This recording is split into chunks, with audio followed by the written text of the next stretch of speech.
मैं ये बात अपनी कथा में हर जगह कहता हूं, नाम कभी नहीं गिनना चाहिए। ठाकुर जी का हम कितना जप करते हैं उसकी गिनती मत कर।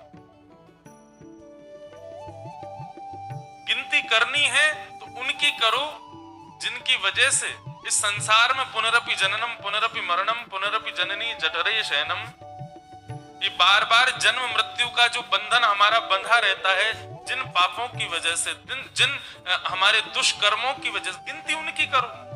मानव का स्वभाव है, वो दूषित कर्मों को छुपाता है, अच्छाइयों को प्रकट करता रहता है। उल्टा होना चाहिए,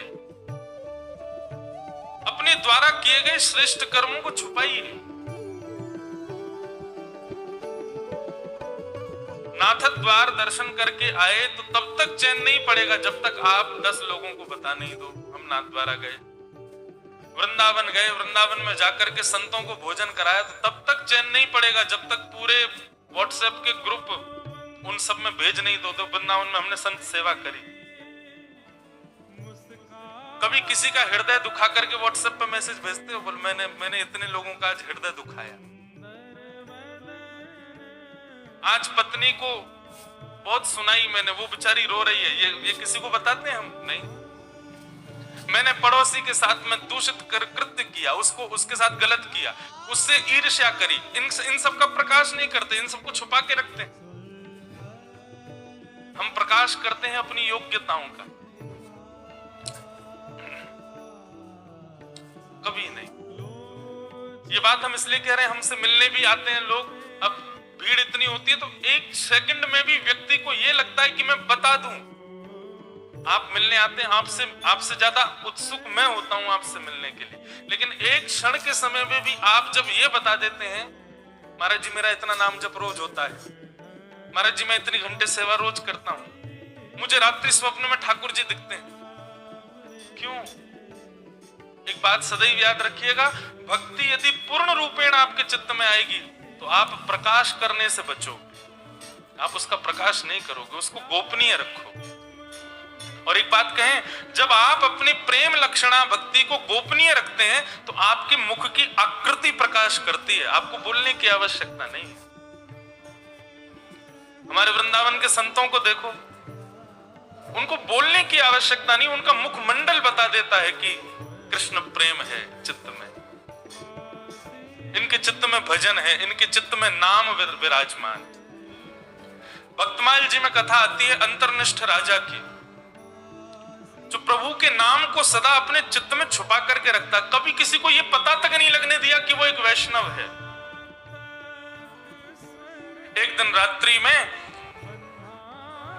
सोते सोते उसके मुख से स्वप्न में ही निकल गया, सुसुप्त अवस्था में निकल गया, हाँ राम। पत्नी ने सुन लिया।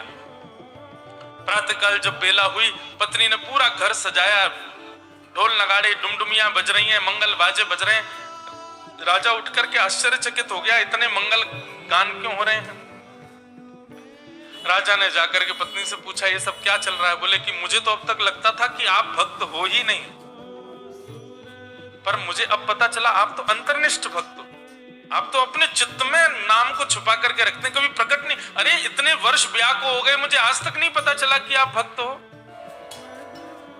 राजा बोला, तो हाँ तो मैं भक्त हूं ही नहीं। बोले कि रहने दीजिए, झूठ मत बोलिए, कल रात्रि स्वप्न की अवस्था में, सुसुप्ति अवस्था में आपके मुख से निकला हाँ राम।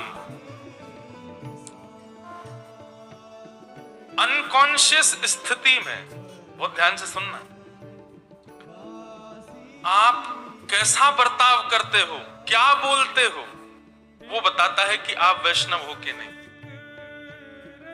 आपका बुद्धि विवेक सब बिल्कुल संयमित है और उस समय आप भक्ति भाव में रहो, ये सामान्य बात है। लेकिन कभी ऐसी स्थिति आ जाए जहां पर आपको यह भी नहीं पता कहां क्या करना है, कैसे करना है, क्या मुझे होना चाहिए, ऐसे अनकॉन्शियस जब हो जाओ, तब आपके मुख से जो निकलता है उससे पता चलता है कि आप कौन है।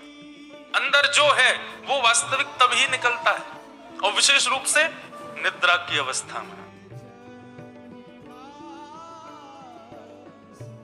निद्रा की अवस्था में बंधुओं, नाम जब अपनी तीव्रता में पहुंच जाता है ना, तब व्यक्ति निद्रा में भी, जब जैसे अंगड़ाइयां लेते हैं या फिर हम करवट बदलते हैं तो मुख से स्वर निकलता है, लेकिन नाम जब अपनी तीव्र अवस्था में पहुंच जाता है तो निद्रा में भी श्री राधा, राम, कृष्ण, ये नाम ही प्रकट होता है मुख से।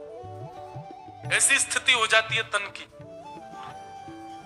उस अंतर्निष्ठ राजा को जैसे ही पता चला कि मेरे मुख से राम नाम निकल गया, पत्नी से बोला, देवी अब तुम राजपाट संभालो और सब संभालना, अब मैं जीवित नहीं रह सकता।